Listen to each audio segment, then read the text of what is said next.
ایک جذباتی جملہ ہے، اور وہ جملہ کیا ہے؟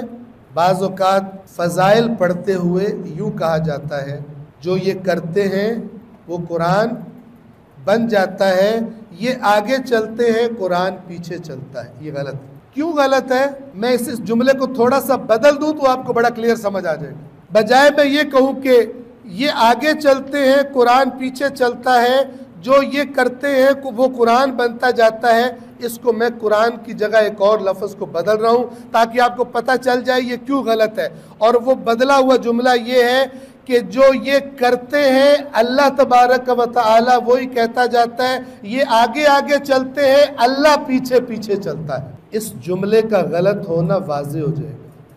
یہ بعض اوقات خطبہ کہتے ہیں اور وہ لوگ کہ جو صرف جو بھی خطابت میں سن لیا تقریر میں اسے صحیح سمجھ بیٹھتے ہیں۔ ایسا نہیں ہے، قرآن خود بتا رہا ہے اپنے رسول کو قرآن یعنی اللہ قرآن کیا ہے؟ اللہ کا کلام ہے، اللہ بات کر رہا ہے، اور اللہ بات کرنے میں کسی کو فالو نہیں کرتا۔ اللہ حکم دیتا ہے، رسول فالو کرتا ہے۔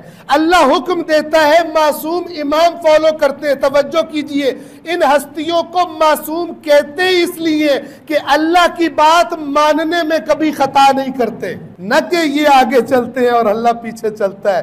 یہ جو کہتے ہیں اللہ وہ کرتا ہے، یہ نہیں ہے۔ جو اللہ کہتا ہے وہ یہ کرتے ہیں۔ ہاں یہ ضرور ہے کہ اللہ اپنے نبی کے دل میں کوئی خواہش دیکھے، نمازیں پڑھی جا رہی ہوں بیت المقدس کی طرف منہ کر کے، اور اللہ دیکھ لے کہ میرے نبی کے دل میں خواہش ہے کہ قبلہ بدل دیا جائے اور مسجد الحرام کی سمت منہ کرنے کا حکم دے دیا جائے، تو بعید نہیں ہے کہ اللہ تبارک و تعالی پھر اپنے نبی کو وہ حکم دیتے وقت اسی طرح خطاب کرے، قد نرا تقلب وجہک فی السماء، اے رسول ہم بار بار آپ کا آسمان کی طرف رخ کرنا دیکھ رہے ہیں، آپ ہم سے کچھ چاہتے ہیں، فَلَنُوَلِّيَنَّكَ قِبْلَةً تَرْضَاهَا، ہم آپ کو ایسے قبلے کی طرف پھیر دیں گے جس سے آپ راضی ہو جائیں۔